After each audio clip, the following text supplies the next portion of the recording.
Good afternoon, everyone, and thank you for participating in this webinar organized by Johan Cruyff Institute in partnership with Portas Consulting. We will dedicate today's session to multi-club ownership models with 4 experts in this field. They are Peter Hawkins, Senior Project Manager and Sport Investment Lead at Portas Consulting, Daniel Martin, Vice President of Finance and Corporate Development at RedBird FC, Oliver Seitz, Business Intelligence Director at United World, and Harry Bryan, Consultant at Portas Consulting, as the moderator of the session. Before giving them the floor, I just would like to remind you that if you have any technical issues, you can use the chat tab on the top right of your screen and we will be happy to assist you. Please use the question tab to type your questions to our speakers. We will have time to answer them straight after the round table. So how, guys? Good afternoon, and thank you for your time. Brilliant. Thank you very much, Gemma. And hello to everyone. Thanks for joining this webinar on multi-club ownership.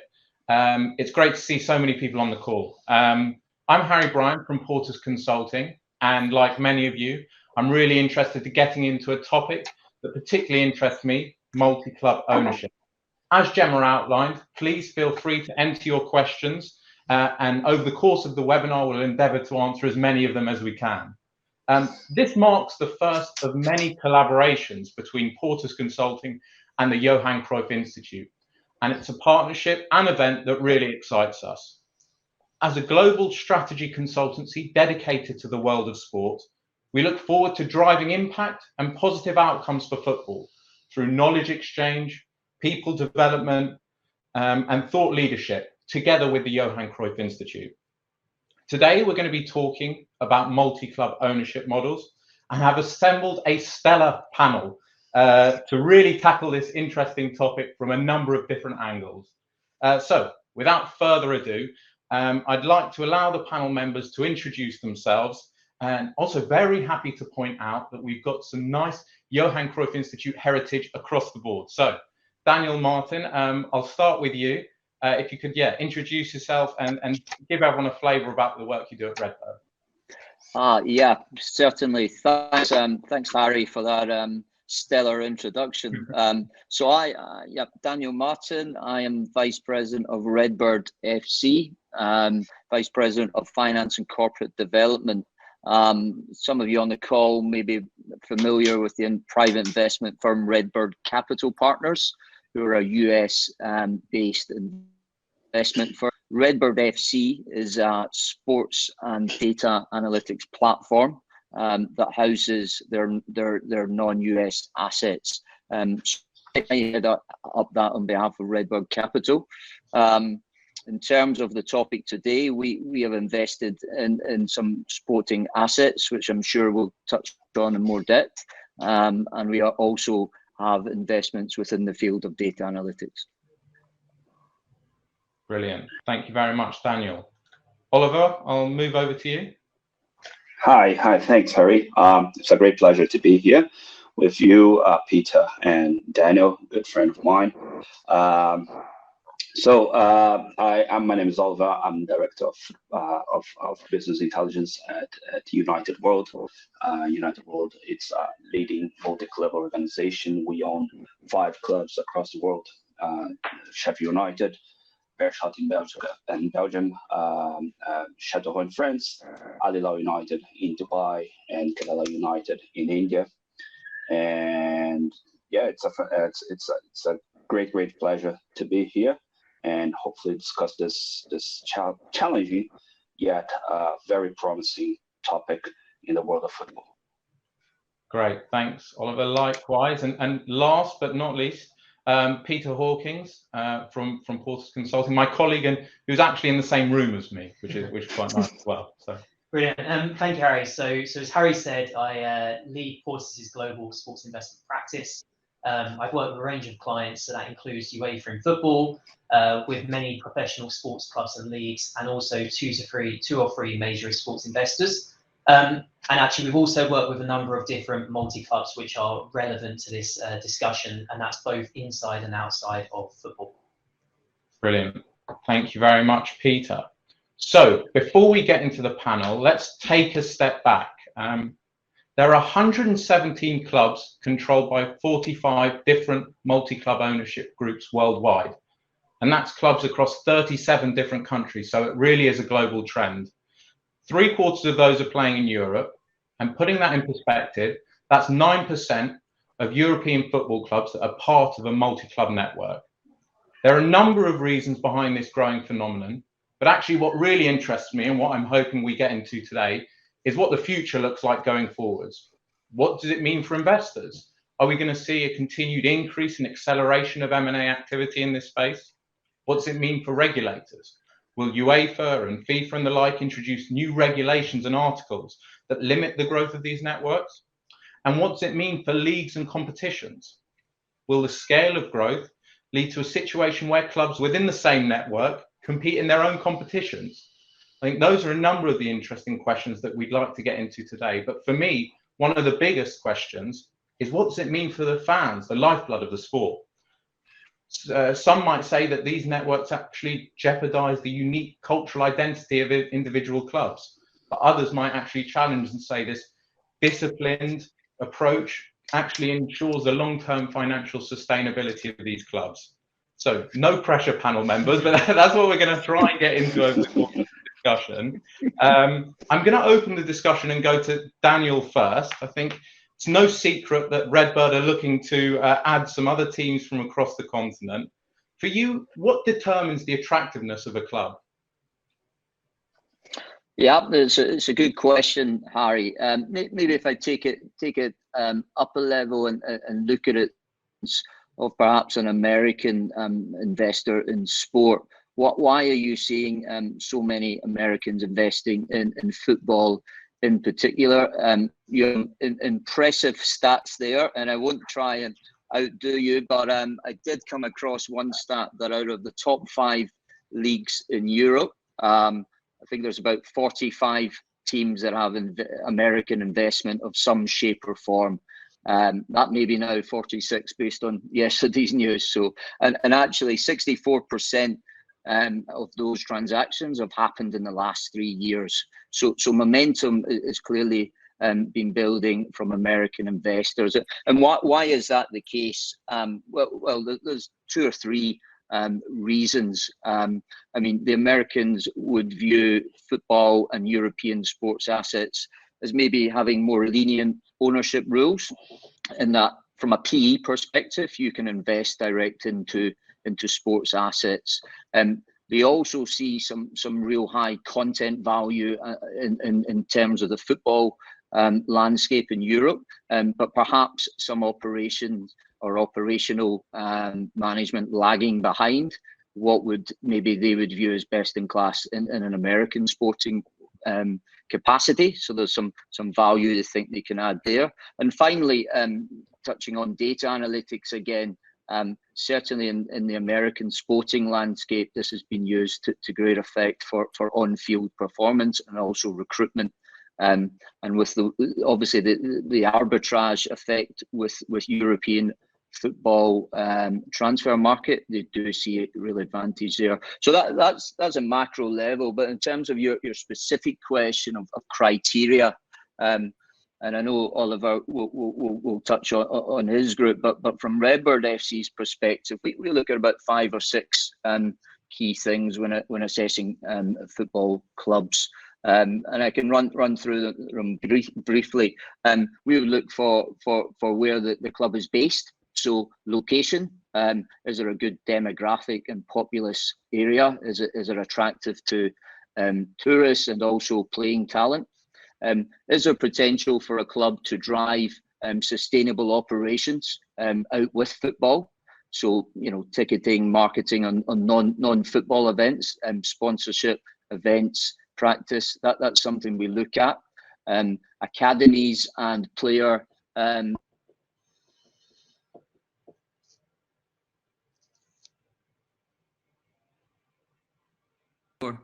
points we also look at would be, the risk profile of the valuation. So does it accurately reflect perhaps relegation or promotion risk? Can we partner with good local management or indeed existing owners to really drive that value as well. So those are 4 or 5 of the criteria we look at when assessing clubs that come across our desk. Brilliant. Thank you very much, Daniel. And I am going to move on to Oliver now. Do some of those points resonate with United World? Do you place greater weighting on any of those that Daniel mentioned? No, surely. I think Daniel was very, very comprehensive on his analysis. And I think throughout the world, the multiple club organizations are looking very much to the same parameters throughout football, but not also for football, but this could resonate to other business with investors coming in. I don't think there's too much difference in terms of risk management and strategies for growth. That's what you want. Basically, you want to manage the risk, be able to manage the risk, and make sure that you can grow within your strategy.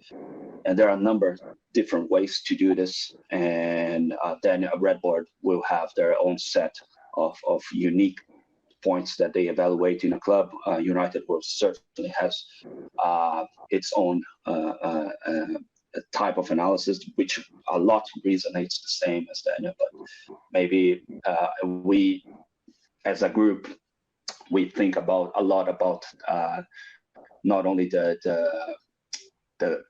developing the clubs, but also helping develop the group, because once we develop the group, this synergy will henceforth help to develop the clubs themselves. So how can we make the organization stronger, so the organization can later make the clubs stronger? In that sense, every club will need to have its own particular reason why to invest inside a strategic plan for growth of everyone together.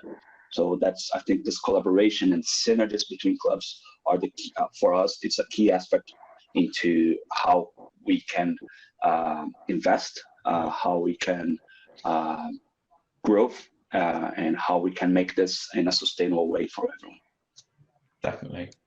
And picking up on the first point that Daniel outlined, that geography point, I think really interesting when you look at the United World, you have countries really across the globe, and especially looking at Kerala United. I'd like to ask you, sort of, when you mention the synergies, how that works from that geographical perspective and the reach and breadth that you are getting at United World through your portfolio of clubs. I think every region has its own particularity, because football is not the same across the world. It means a different thing for each country. So we are looking into a strategic set that will empower the strengths of each market, and not only for the short term, but also for the long term. So if we think India, of course, if you look at India now today, maybe it's not the most preeminent market for football, but certainly if you think in India in terms of growth, it's one of the key markets in the world for the future. When this future will be, it's hard to tell, but certainly as your investor, and all investors are looking on how to grow the organizations and how to grow their markets, India is particularly a very good one for this. And this also happens throughout the world. So again, some markets will have the strength of some markets will be on the football culture of young players, of developing competitive, high talent players. Because they have a good structure, they have good infrastructure, they have a good competition structure. Players that reach 15, 16, 17 years old would be at a very high level, because that's how the region behaves.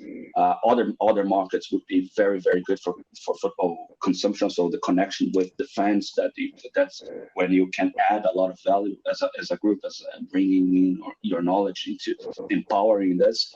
Other regions will be somewhere in between. So every single country has its own uniqueness in terms of football characteristics, also regulatory characteristics, which is very important. And so it's as a global organization, what you're really looking for is to understand the locality and understand the strengths and how to place them within your strategic plan. I think that's the most important thing when we talk about multi-club organizations. It's the strategy that you have in place and how every investment that you make can make sense within that strategy. Definitely. And I think picked up a couple of things there, and probably a word that we'll go back to, synergies. I think what would be great to understand, I'll go to you, Peter, now. Thinking specifically about multi-club ownership groups, what do you observe as the main sources of competitive advantage? Yeah, I mean, it's a great question. I'm interested to know Oliver and Daniel's points of view, because actually every investor has different objectives and different investment hypotheses. I mean, it's actually worthwhile picking up two kind of contrasting examples here. One which Oliver was really talking about. So this speaks to Oliver's point around fans and the connection with fans. So if we look at City Football Group, whilst I understand their focus has shifted over the last 10 years, 10 years ago, Ferran Soriano wrote a book about multi-club ownership. And as part of that, he basically said that the top football clubs, the reason why they need to grow is they need to look at conglomerates, need to look at multinational companies, and it's about better engaging fans abroad. So actually, the example of Barcelona, where he was at the time, he was saying that domestically, Barcelona has a brilliant footprint, but if, let's say, China or Japan is actually their strategic market, what they can do with Barcelona is they go on a pre-season tour. But actually that's, let's say, 2 weeks maximum every year. And so therefore the connection is quite limited. And so what Ferran Soriano said at that point was actually the multi-club ownership was an extension in terms of a way to engage fans much more deeply. Now, going back to that point, I think the focus has shifted. That hasn't necessarily materialized in the way that City Football Group originally thought. But I think it is a really interesting example whereby actually it's something that Ferran Soriano was thinking about at the time. On the other hand, actually, the Pacific Media Group, so they've done a podcast, Paul Conway recently spoke about some of the competitive advantages that they perceive in terms of being a multi-club ownership model. So that's about having a uniform strategy. That's about having a consistent playing style across all the different teams. And so therefore you can move players between the different teams. You can have managers who basically can apply the same principles. That's also about having a wider recruitment knowledge. And so therefore every single country that they're in, they have a much deeper understanding of the players in that. And actually one anecdote, just kind of one really good example, is Brentford Football Club. So they have a multi-club ownership model with a Danish team. And actually, if you look at their squad right now, they've got 7 Danish players in that first team. And so it shows that by having that multi-club presence, you have a much better understanding of where those undervalued players are.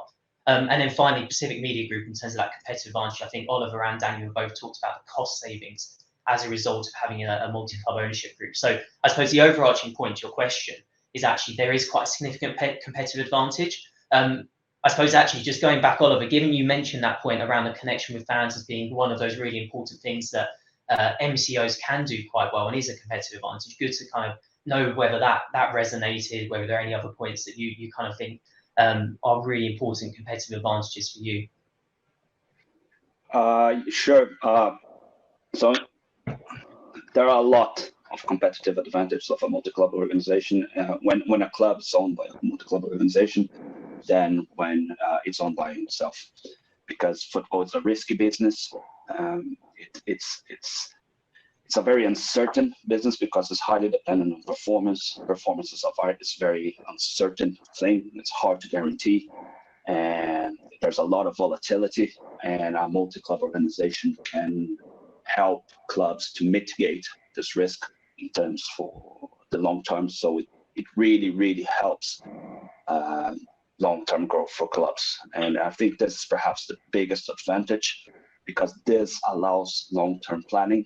Whereas if you're on a club by yourself, thinking about anything that will happen after 5 matches is very difficult. So your focus is on very, very short term. Whereas when you're in a multi-club organization, this allows by having multiple clubs, by performing a lot of times and increasing the sampling size, you will mitigate the effects of volatility. So in that sense, you are able even though one season or the other something different will happen as a group, you will be able to grow in a steady way, and this will allow allow clubs to plan, and they can plan recruitment ahead. They can plan whatever investment ahead. So this creates stability, and stability creates growth. And because we create that, fans are ultimately the ones that are more benefit by this, because they can eventually they see that the organizations that they support are on a good path, because they are being supported by a collective group, and this collective group allows, and because it mitigates risk in one way, it also allows the club to take more risks on the other way, and because of that, you will eventually generate more benefits from the decisions that you make. Brilliant. No, that's great, and I think to your point of volatility as well, I think that's a really important one. I guess I think for you as a group, it's quite an interesting one, where even from the results perspective, you might have sort of Sheffield United experiencing a defeat one day, but then you should sort of beer shot winning the next. And I think from football fans' perspective, you're always happy, although you're always sad at the same time. So. Definitely. Sorry, Harry, could I add to that? I mean, it's Sure. a really good point. I mean, I think when people look at what are the advantages and synergies, yes, there's commercial across the group. I mean, Peter has alluded to CFG and just that consistency of brand and sponsorship reach you can have across a group. There's undoubtedly the player development aspect when you look more at a Red Bull model, that you can see there's talent pathways throughout a firm or out the group. But I think one interesting one for me is actually IP build up and knowledge, and this is something that's evolving, I think, within the multi-club space. It's actually, learning from different areas of the business and building that internal IP that you can use in the group, but also potentially out with the group. So that's another one that maybe is often forgotten in terms of another advantage of multi-club ownership. Definitely. Staying with you, Dan, oh, sorry, Oliver, go ahead. Can I just add to this very good insight from Daniel, because this is, I think, that he touched a very, very important point, that multi-club organizations allow, because it gives clubs and organizations time, you can create and develop knowledge, and which is very hard to do when you're in a club, because as a single club, things are very dynamic. People change all the time. As a multi-club organization, this is a bit more static. And once you have this, you can actually start. And this is what United World, I think we are doing quite well. And it's kind of, I don't know if it's unique, but we provide services to other clubs. So we have clubs that are not part of our umbrella coming to us and then asking us for insights and knowledge, and we are very happy to share with them, because you do a connection, you build a relationship. It's, although we don't own the club, but we have a partner club where we can give them inputs on the knowledge that we are developing. So multi-club organizations, going back to the very, very valuable point from Daniel, is that it allows for research and development within football, which is something that's traditionally not made in football, because as a club, it's hard to see the value in this when you're thinking about short term, but when you're thinking about long term, that's key aspect. And then eventually this knowledge becomes spread around the world and helps football as a whole to develop and grow. Brilliant. Yeah, and I think you've touched on one of the questions that we did receive in terms of specific examples where multi-club ownership groups do achieve operational efficiencies. I think one thread that I'd like to pull on is around data. And I think, Daniel, I might come to you on this point. You touched on right at the start the interest of American investors in terms of applying data to sports, and I guess that being an underutilized area within European sport. How does it work in the context of multi-club ownership, and where can you really drive the competitive advantage from that data perspective? Yeah, again, great question, Ari. from our perspective, a RedBird FC perspective, I mentioned at the start, we have an investment in an entity called Zealous Analytics, which is a very impressive organization, which started in America and has insights and from the American sporting landscape across a number of major sports. There is now a platform in place for soccer, and it's been applied to that through our vehicle. Now our view is, in terms of data, yes, great to have all this amount of data and even across the business, but where does it really move the needle within footballing or sporting club landscape? We believe it's really recruitment and on the pitch performance, and these two areas are what we focus on through Zealous Analytics. I am not a data scientist by background, but I've spent time with the guys, and it's fascinating, just some of the algorithms and insights they are developing and continuing to developing, and that's why I touched on the point of IP and what you're learning from your own sporting assets and others in the industry, as Oliver mentions, but then feeding that back in and developing it. So the key for us on data is really making sure, in terms of recruitment, given that you have that transfer market in Europe at this stage where you can generate significant profits and cash flow, and also on-field performance, and there are a number of clubs in Europe. Brentford's been touched upon, Michelin, and you can really see how impactful that can be to try and bridge the gap for some clubs who may have more resources. Yeah, definitely. And I think one really important element that you both outlined is that transfer market point. I think, Oliver, how do you see the sort of player development, transfer market angle feeding in to the setup and configuration of multi-club groups like United World? There are a number of things. It's very.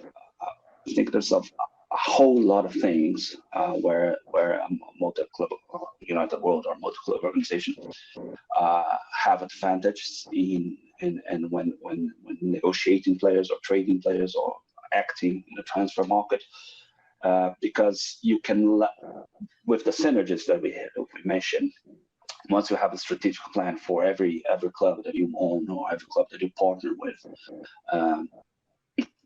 and then you have the strategy in place, this creates leverage for negotiations, which is one of the very difficult things you do when you're a single club. There's a reason why clubs have difficulties in negotiating with agents and negotiating with players, and that's because the pathway is limited within a club. You have a contract and that's it.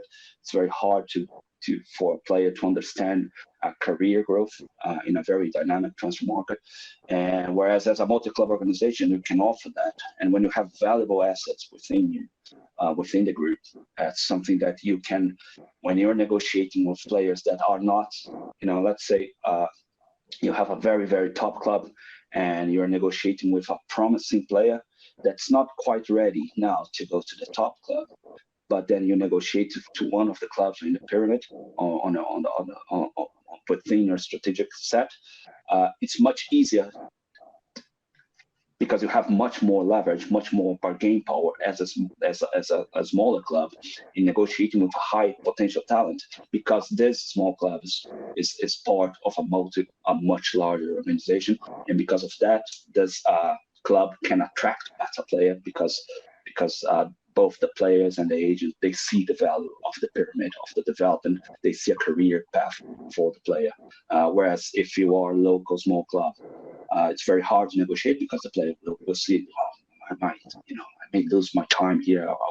I'll be hidden. No one will see me, and this will hinder my development. Whereas as you are in a multi-club organization, you are part. So let's say a United World, but also City Football Group. Once a player joins, he's a City Football Group player. He's a United World player. He's a RedBird player. So there's much better scenario to act as a multi-club organization, plus the fact that you increase your reach, you increase your network, you increase your scouting reach, you extend the number of players that you have on academy by you multiply them by as much clubs as you have. You multiply the trials, etc., etc. So really, I think Daniel was very good when he mentioned that the transfer market. I think it's the key area where multi-club organizations can generate more benefits both to clubs and to the organizations themselves.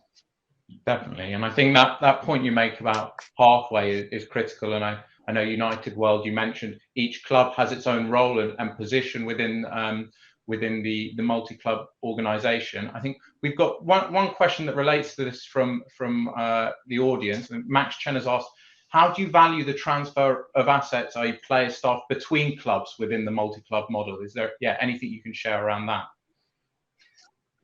Daniel? Well, I think it's on a case by case basis. You would want to strike a deal that is favourable to your group. So I'm reading the question here at market value.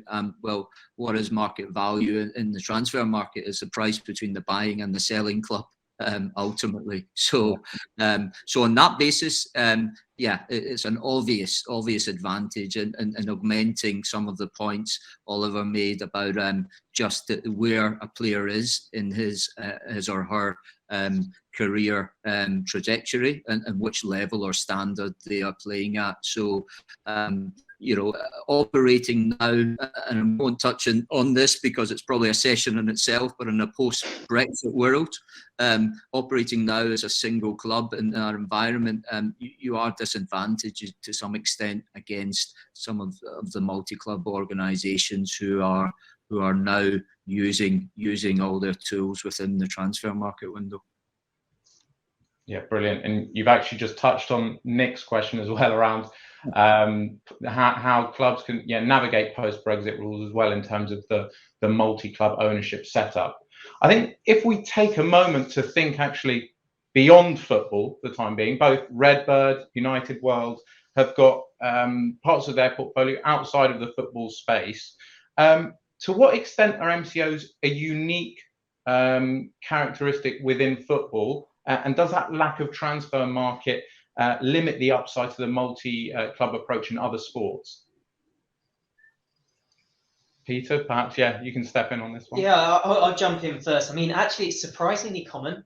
And the reason I say that is I think there are lots of multi-sport models, particularly in India, actually. But also, if we look across the pond to America, actually, there are examples like Harris Blitzer. So you'd be surprised. I was surprised when I found out they've got the 76ers, they've got the New Jersey Devils, and they've got Crystal Palace. And then Stan Kroenke is another good example. He's got the LA Rams, Arsenal, Colorado Avalanche, which are ice hockey, and also the Denver Nuggets. So actually, it's surprisingly common. And the reason I think it's surprisingly common is you don't have that football transfer part that we've just been talking about. But it's a bet on entertainment, and it's a bet on the fact that sport is going to be growing as an entertainment proposition, and for all the reasons that we know very well. And just to bring that to life for a moment, so actually at Portas, we've worked with several different multi-club owners who have operated outside of football. And I think there's two really interesting strands in terms of why they enter into a multi-club model which is outside of football.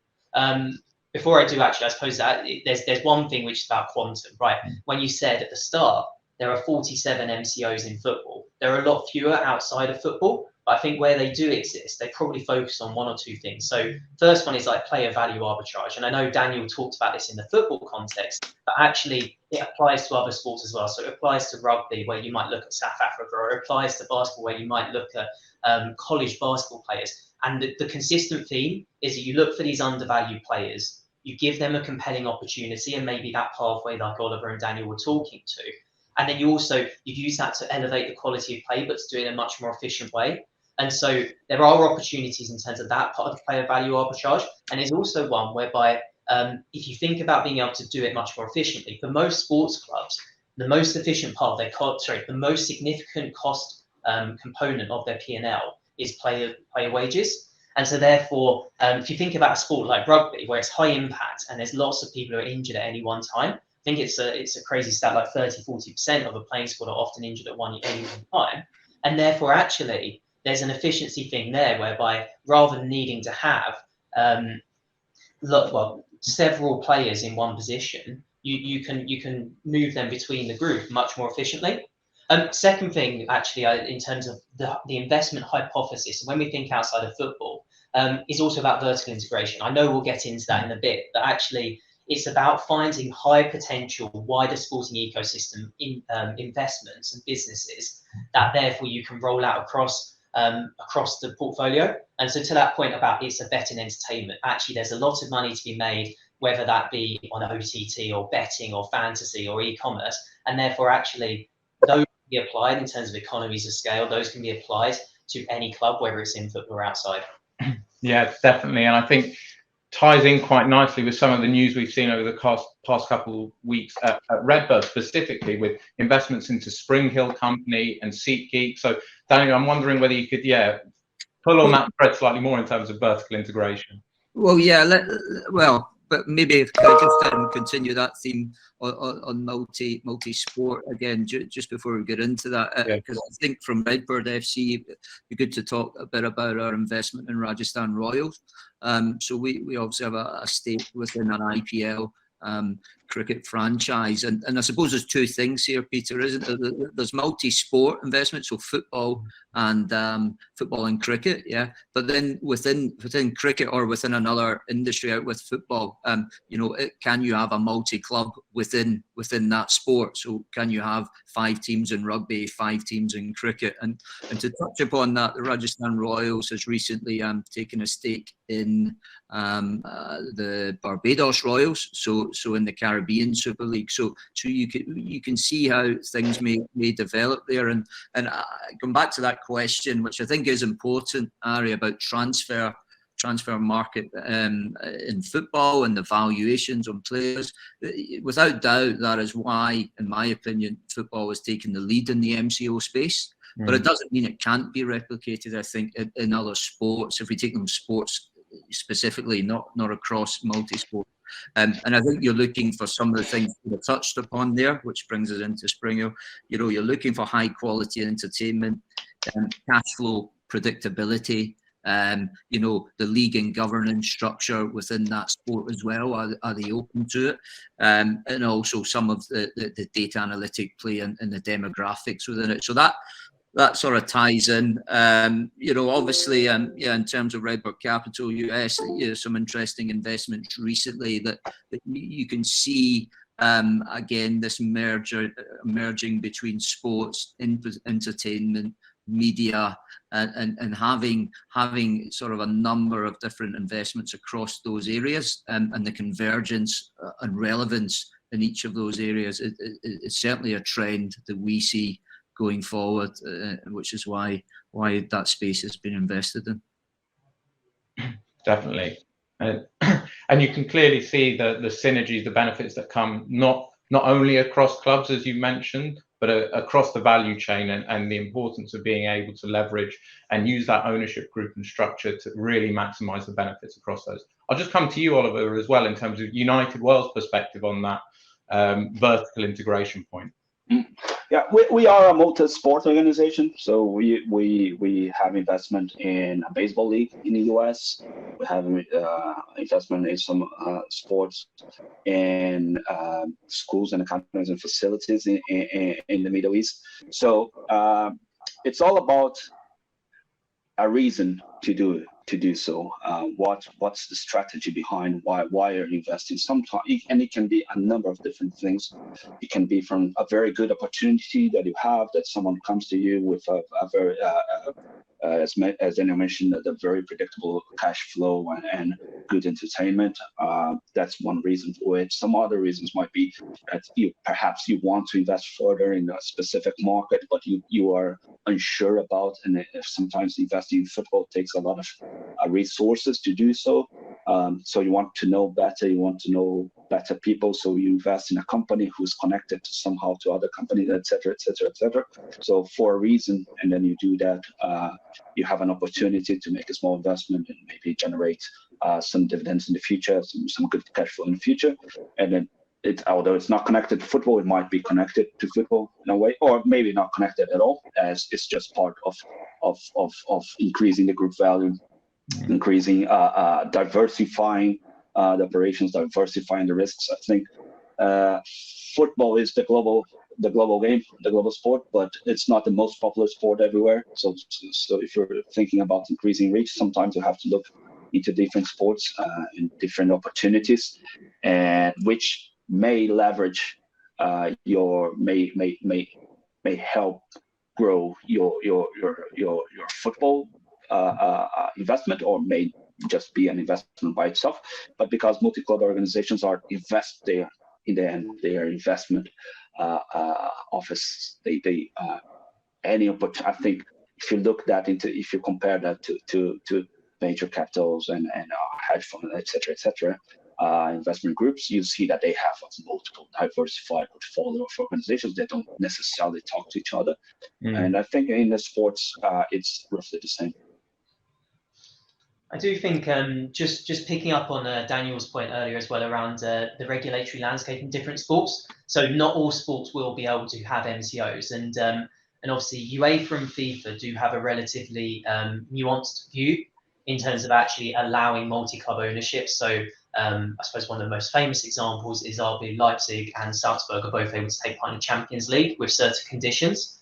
There are interesting examples where other sports have blocked similar moves and have more of a kind of a black and white view. So rugby is an interesting example whereby Premiership Rugby a few years ago blocked the owner of Montpellier by also from acquiring a majority stake in Gloucester. So there's probably an element as well where certain sports we won't see this trend, and we won't see this kind of this new movement coming in, because actually those sports, to Pedro's question, actually they do see that conflict of interest as much more material, and so therefore, yeah, there are certain sports whereby this probably won't establish itself as a thing.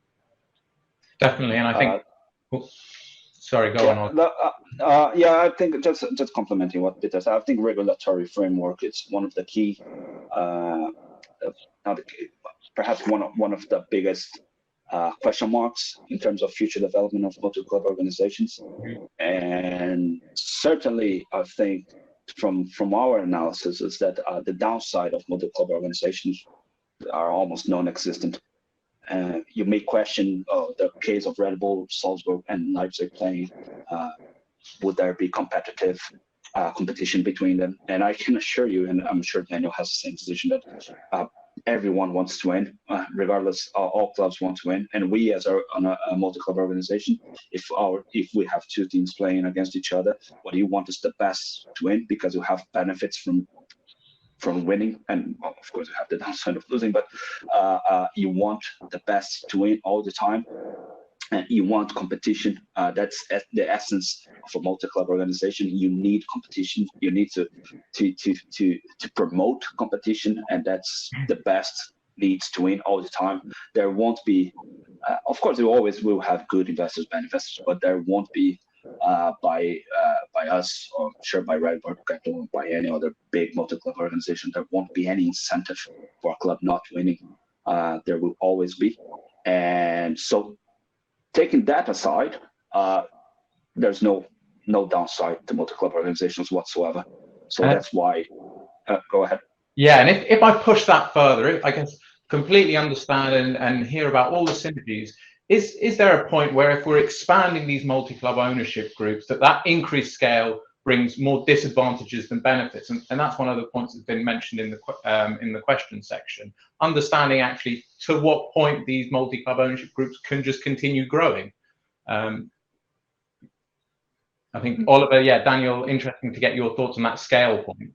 Well, look, I think it's a very good point. It's a good question in the comments box, because where does this go? You obviously have different. I mean, I think in multi-club ownership models, the beauty of it is that there's so many different approaches to it. You could have the feeder model where it's just one club and sort of a smaller club, or you can have a CFG where you've got 10 plus clubs across the globe. But you're right. What is the critical mass for this? Do you get to a stage where you're at 20 to 30 clubs or sporting assets in a group? And that's something, or these are the sort of questions we may start to encounter over the next 2 to 5 years. I don't think there's an optimum answer. There's no right model to do it. It goes back to how we set this call up front. What is the investment rationale of each group? What is the focus?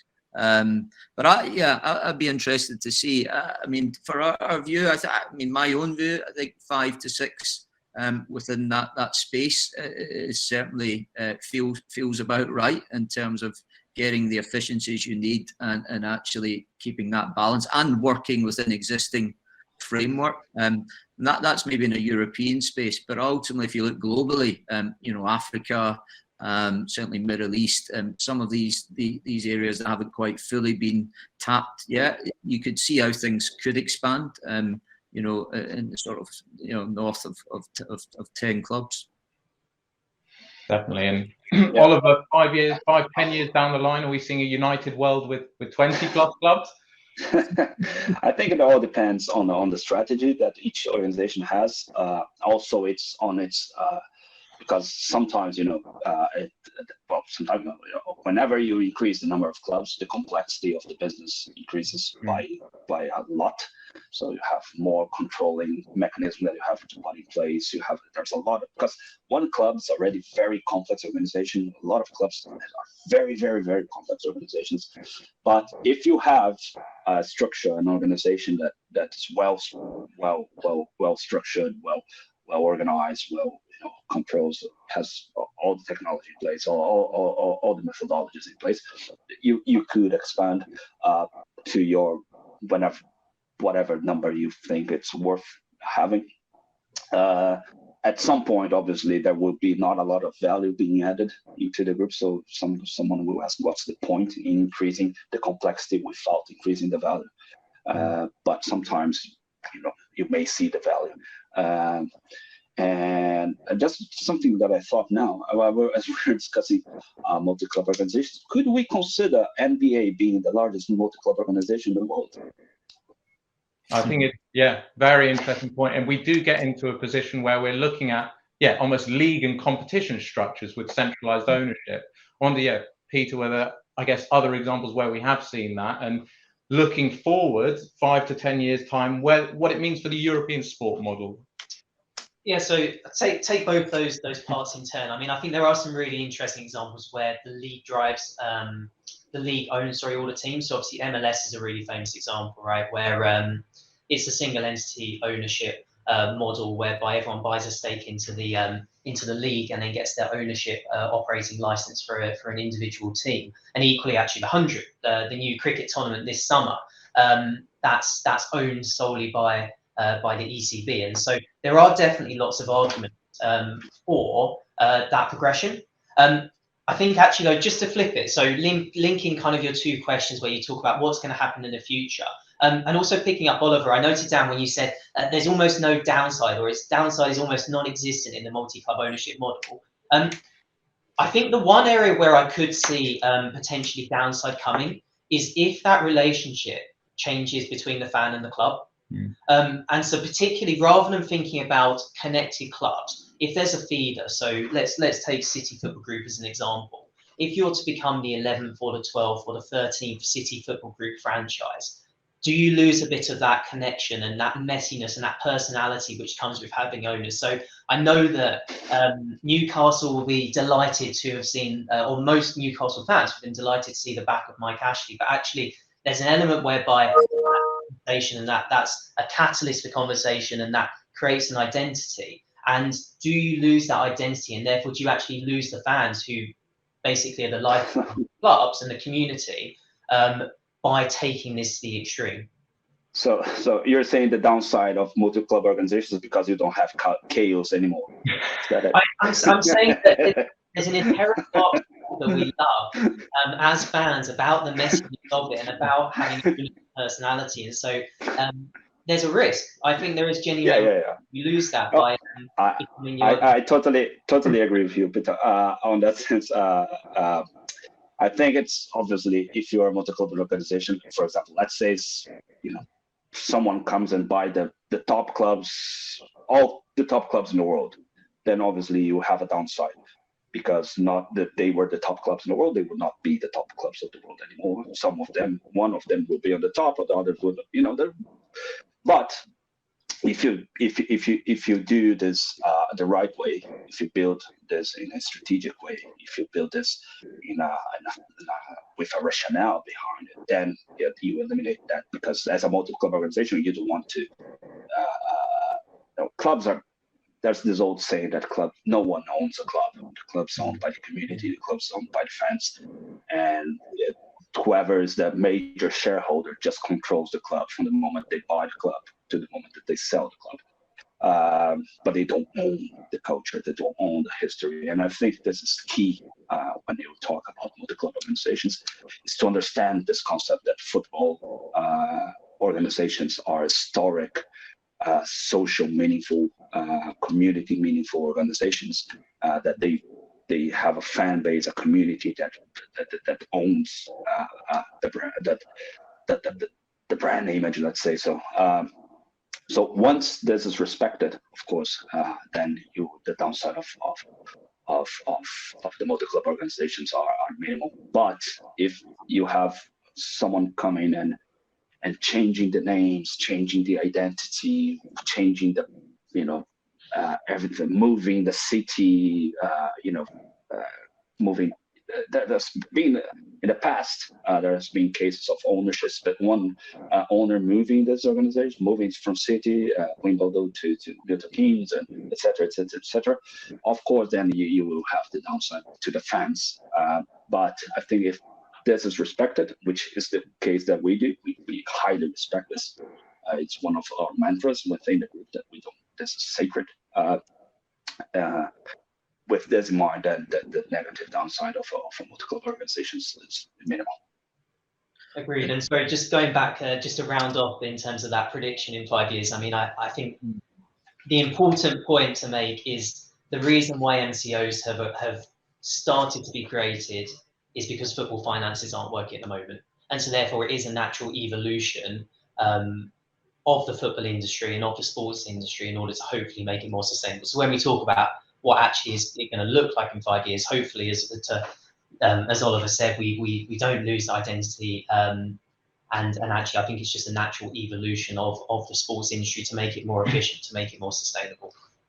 And I think I would just add on these predictions, Peter, as well. I mean, at this stage, I would say the majority of MCOs are maybe in building stage, and just the growing stage. And over the next 5 to 10 years, you will start seeing some of the ownership groups thinking about what is the value of this group. Do they divest? Do they exit? Do they ask more people to join them? There has been divestment within CFG already, probably the most notable, but these sort of themes are going to become more commonplace, I think, as these groups have been grown. And then also, and again, a topic for another day, but how does MCO sort of butt against a super league or that type of environment where it's Hollywood clubs and single entities? So again, we don't have time to get into that, but that probably just ties into that regulatory and governance piece as well. That next 5 to 10 years must be a big part of MCOs.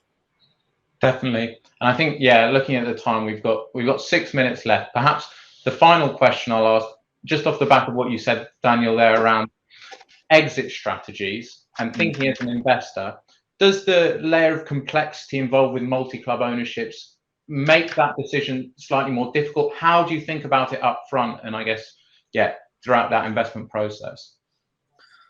Well, I'll start there. I mean, I think, yeah, you do have a view up front, but I think, it's incumbent upon you to see that view can evolve as the group grows.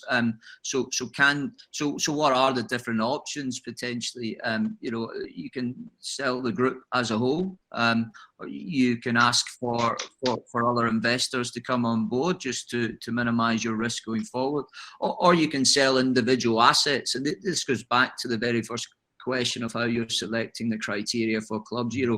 Are these investments on their own that if you sold them, there would be value in it. So it's interesting. I'm sure Oliver's group is a different way of looking at it as well. But again, that comes to part of the interesting topic of MCOs, because there are going to be a number of different ways that people are realizing value as these grow over the next 5 to 10 years. Definitely. And Oliver, anything to add from your side just on that exit strategy point before we round off? Yeah, Daniel said perfectly, but I'll just add that I think another plus side of multi-club organizations is that relationship with investors are much easier through as a multi-club organization than as a club. It's easier to get investment in, and obviously it's easier to get have an exit strategy, because you can have more time, you have more planning, you speak the language, it's much less risky business. So that's why I believe that in 5 to 10 years, there's been a massive inflow of money from investors into multi-club organizations, because I think there's some hidden money that being held back by investors who don't want to invest in football because they don't understand the business, they see it as a risky business. But as a multi-club organization, you can make this much more predictable and understandable to investors. So, but once money comes in, of course, money will go out at some point, and it will depend, obviously, on each organization on how they manage this. Brilliant. Thank you very much, Oliver. Thank you, Daniel, and thank you, Peter. Conscious of time, and we said we'd give Gemma a chance to just talk about some of the other webinars on the horizon. I'd like to thank you all again, and thank everyone for joining this session. It's certainly a really exciting area. I thought the point Daniel made at the end there, that it being in a building phase of growth, just makes the future even more exciting. And it does feel like a topic that can not only shape the future of how clubs are run, how clubs are perceived, but also possibly sport more broadly, as we went into interesting areas in other sports and actually competition structures as well. So thanks again, everyone, for joining, the panel members. And we look forward to our next event with the Johan Cruyff Institute. Thank you, Harry, and thank you, Peter, Oliver, and Daniel, for your insights. We could be talking about the topic much more, but time is limited, and we have to leave it here. So, on behalf of Johan Cruyff Institute, I want to thank everyone for participating. Just to remember you that you will soon receive a link with the webinar recording, so you will be able to watch the session again if you like. And we invite you to stay connected. We will come back in 2 weeks with a new session dedicated to leadership in global sporting events with Marely Flores, Women's Tournaments Manager at FIFA. And you will find all the information in the virtual campus and in our social media channels. So we hope to see you there. See you soon. Bye-bye.